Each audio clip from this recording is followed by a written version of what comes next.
बिस्मिल्लाहिर्रहमानिर्रहीम।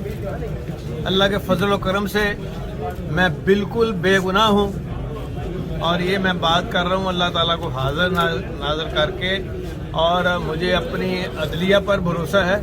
और जहाँ तक फ़ौज पाकिस्तान है, मैं शुरू से ही उनका हामी रहा हूँ, लेकिन ये उनके लिए एक लम्हा फ़िक्रिया है कि उनके इर्द गिर्द बैठे हुए लोगों को वो देखें कि ये किस तरफ लेके जा रहे हैं मुल्क और कौम को।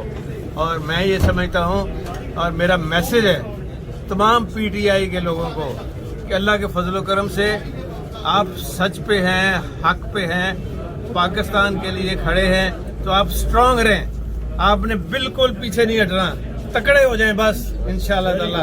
और बाकी नतीजा अल्लाह के हाथ में है और उसके नबी के हाथ में है।